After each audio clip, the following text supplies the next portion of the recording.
Hey guys, I am back with a new furniture flip. This is an Art Deco waterfall style 4-drawer dresser. This is the image on the right is what the original would have looked like with that mirror on top.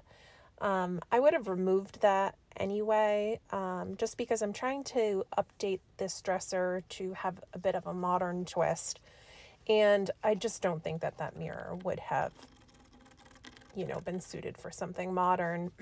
You'll see later that I take out the table saw and add a piece of trim in order to fill in the gap there for where that mirror was held on in the back of the dresser.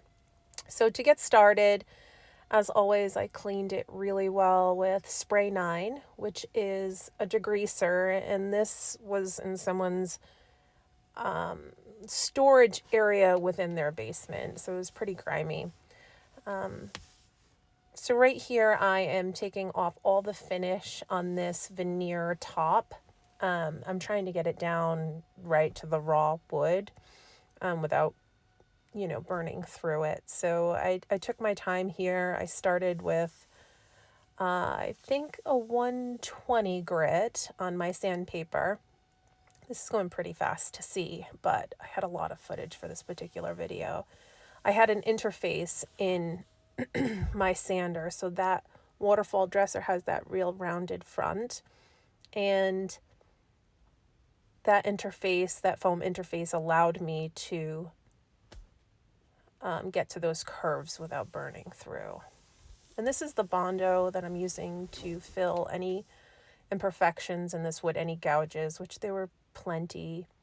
I don't use the Bondo that is for general purposes, I believe. I actually use the wood filler Bondo. This was busting my chops because I was a little bit lazy. I didn't want to mix up another batch of Bondo, so I was hell-bent on making sure that this got filled thoroughly with what amount of product I had on that plastic spatula. So it really worked this quite a bit. The sides I was going to paint, so once I sanded smooth the Bondo, I scuff sanded the whole piece just as always so that it adheres properly. It's a nice smooth finish. And a lot of sanding, hand sanding as well. I love the sand net discs, sanding discs, because you can really fold them up really well to get in those tight spaces.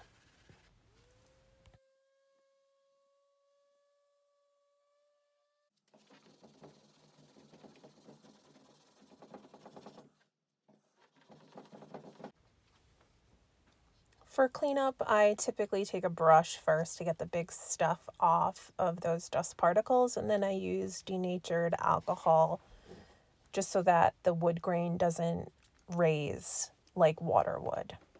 And I wipe down the whole piece. This Bondoed piece, that quick spray that I used was shellac, and that was just sort of to prime that because that went through to raw wood in that one spot. And I didn't want the paint to absorb differently into that Bondo piece than the rest. So I just took a clear shellac. It's really fast drying. It's one of my favorite products to use. And just sealed up that Bondo spot before I went and painted this. It's a matte black, soft finish. It's a mineral paint by Fusion. I have mixed thoughts about this particular product. The color is charcoal. I'll link it down below, but let me know your thoughts if you've used any Fusion mineral paint products, if you liked it or loved it or have had troubles with it, and let me know if you have any tips or tricks. Maybe I'm doing something a little bit wrong. When I say mixed thoughts, that means some of my thoughts are not positive thoughts. So, but maybe I'm doing something that I could be doing better. So let me know in the comments down below.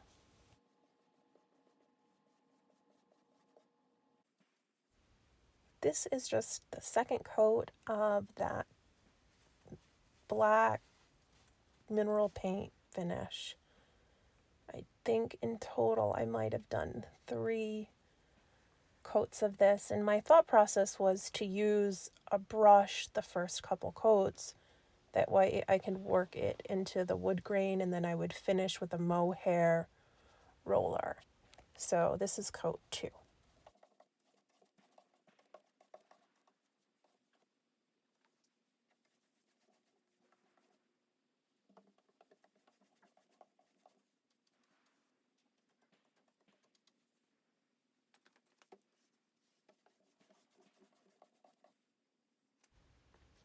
After the second coat, I did notice a couple of gouges. They were much finer, but they were much more noticeable than I would have liked. So you can see those little scratches there. That is just a wood filler that I did to smooth that out. And I was sanding down that wood filler, but also scuff sanding again that second coat of paint, just to make sure that once I had my final coat of paint on this, I wanted it super smooth. And then I took a damp rag, ever so slightly damp rag, in order to get that dust back. And here's the mohair roller I was mentioning before. I think this has probably the smoothest finish for the final application, and yeah, it went on really nicely. But I thought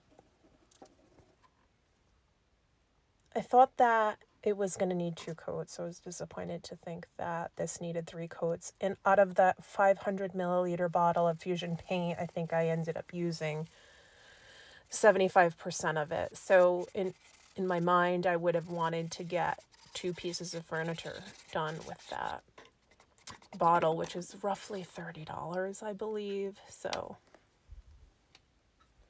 this is some trim work that needs to be painted, so I'm just trying to protect that wood veneer because I'm just trying to get to the trim here.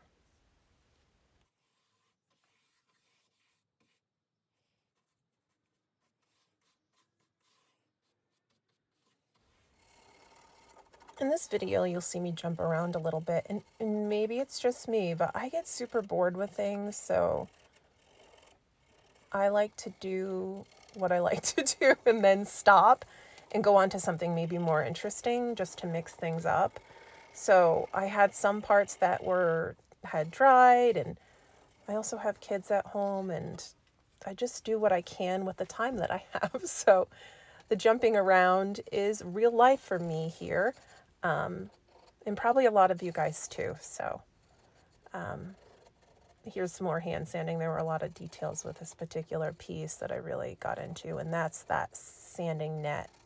You use far less sandpaper with these nets. I think they claim it's 10 sanding rounds to 1 sanding net. I think I got that right. And I think that probably is accurate marketing. I really enjoy them. And I will link them down below. If you're anything like me, I prefer these videos to be relaxing more than exciting. So I'll stop talking and you can watch me work.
and hit the like button if you think that removing painter's tape is one of the most satisfying processes.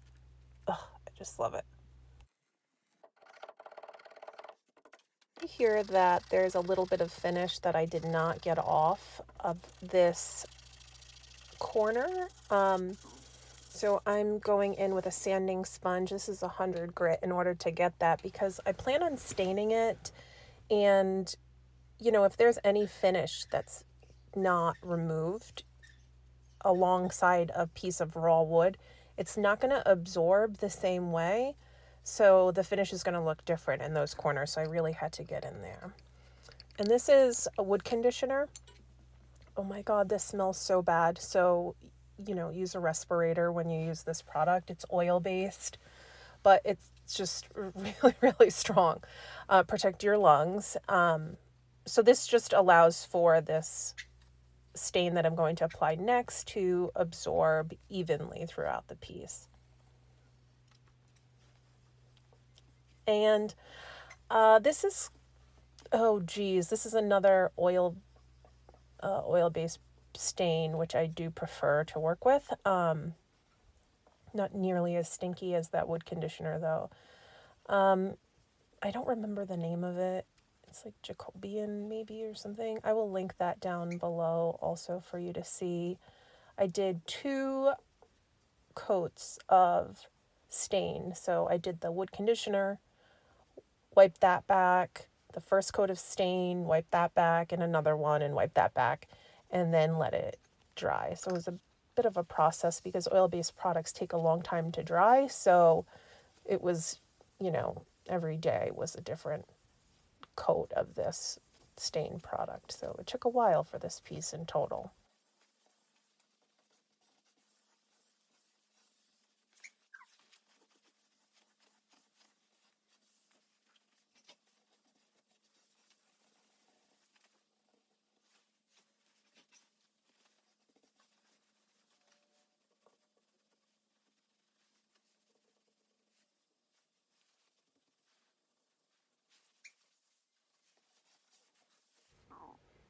So here I am fixing that piece of trim with some black paint.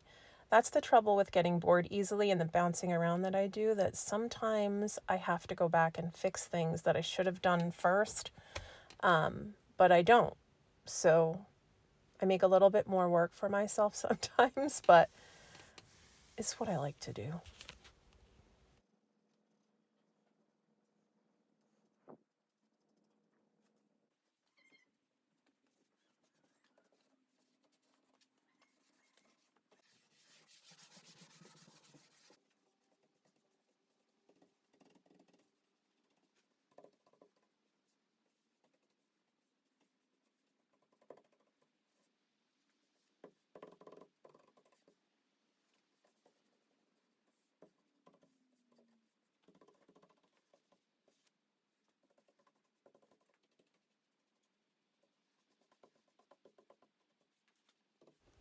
I'm just about ready to apply my top coat to this piece, so I am just protecting that wood top. This is frog tape, and I used this because it's usually more delicate than the traditional blue 3M, I think, painter's tape. So when I'm removing it from that veneer, I just want it to be gentle. Because I think it is for delicate surfaces, it sometimes doesn't stick as well as I want it to. So there I am trying to force it to lay flat in that corner, which, I can only do so much for, but it did work out fine in the end. I am using a spray polyacrylic to finish this piece. So with a spray application, I could just kind of use my finger and push that down when I went near that area. So it was all good. And here's the spray. I have such a time opening the cap of that particular product. So if you want to use that, don't put the cap back on because it's a battle. This is the same process that I'm going through for the drawer faces as I did the very top of this waterfall dresser. So I'm just removing the finish. I plan on staining these, but you'll see what I do in the end, because these pieces, while you look at them and you think that it would look nice stained, it was incredibly blotchy. And I couldn't figure out where the discoloration of these was coming from. They had no rhyme or reason. I thought it might be sun bleaching in some places. And so once I had them all stripped back, I just didn't want to stain them because it was exacerbating those discoloration patches, and I just didn't like it. So that's when I sort of really dug in with the modern feel to this piece. So I loved those chevron inlays on the top dresser drawer. So I wanted to preserve those and stain those, and keep watching and you'll see how it turns out.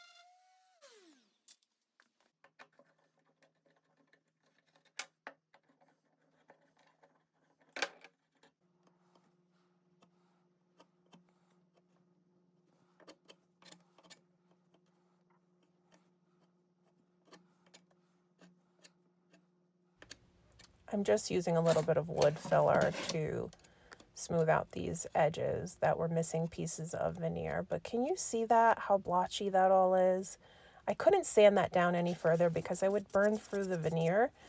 And if I stain that, it just would have made that look worse. So I'm back with my sanding sponge, 100 grit, just smoothing down that wood filler.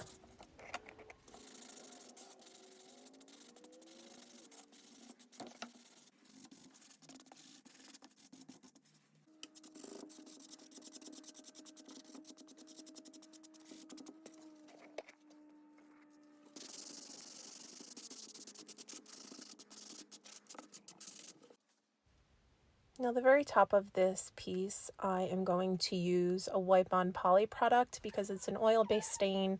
I prefer to use an oil-based top coat.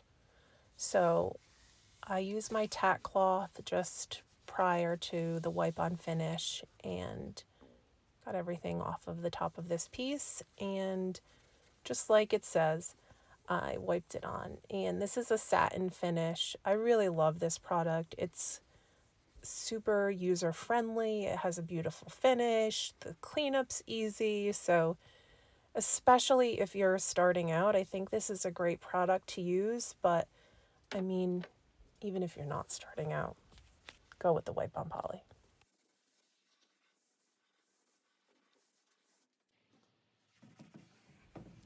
In between the coats of wipe on poly, I think in total I used 3 coats for maximum protection.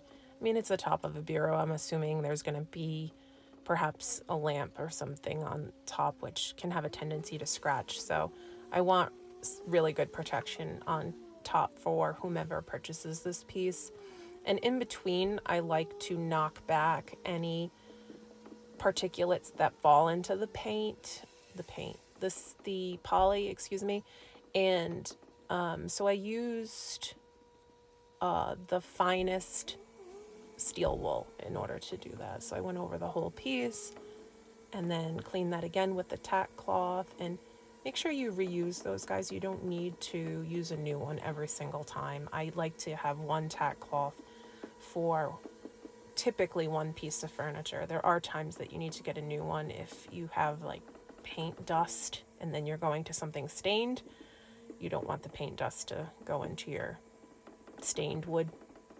You know, that would not work well, but typically I use one for each one. And I keep wiping that back, and then I applied my second coat and hopefully onto my third. I don't know if I caught that on video, but there are 3 coats of poly on this. You just gotta trust me.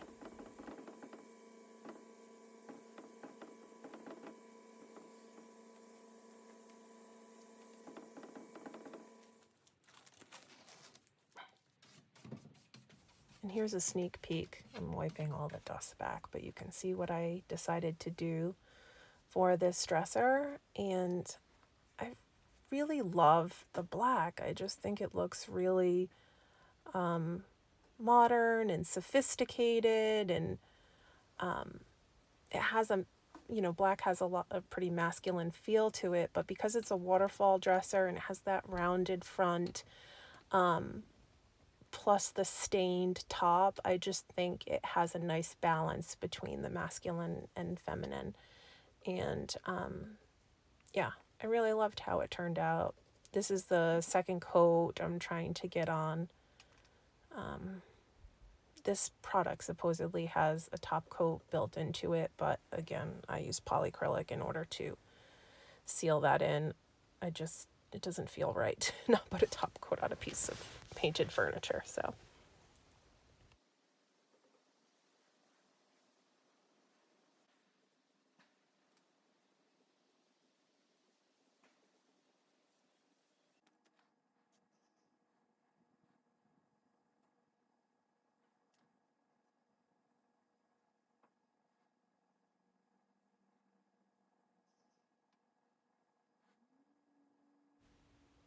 So after I got all those detail pieces done, this is the piece that had the mirror on in that original picture I showed you at the beginning, and I didn't want to leave that gap there, so I went and bought a piece of poplar.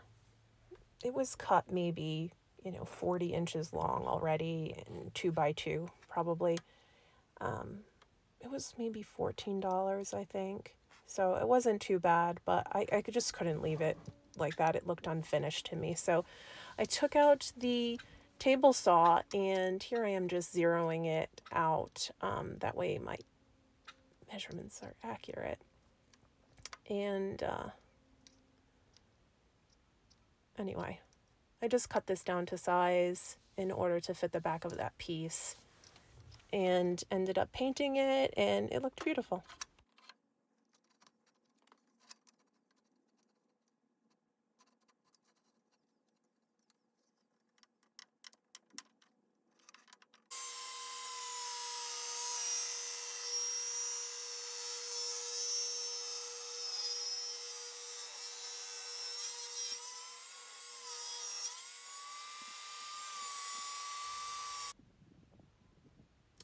And here is a picture of my dog because, yeah, I'm a crazy dog lady. This needed a second coat. It was pretty absorbent on the edges of the drawers, so I needed to go back in and touch that up. So again, back in with the frog tape and just protecting that wood in order to paint that piece of trim that I put in the back.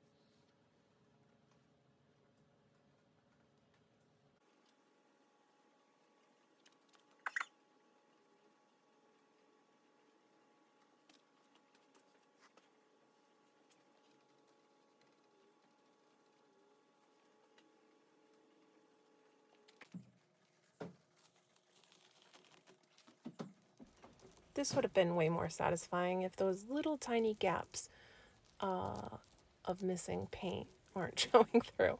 But I go ahead and fix that.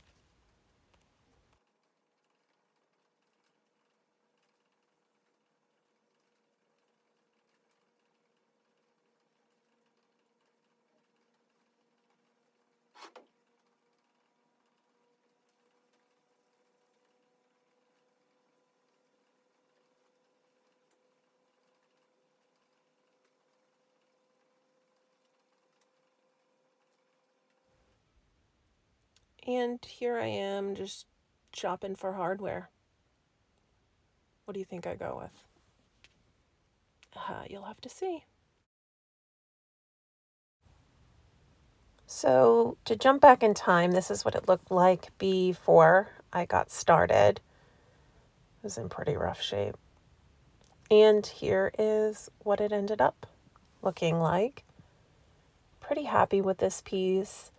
I can tell you that personally, I don't have a lot of modern things in my home, but I just thought it was super cool. I have some teenage daughters that thought it was cool too, so that's the ultimate approval, really. They said it had boho vibes. So if you like this, please consider subscribing and hit the like button. Thanks.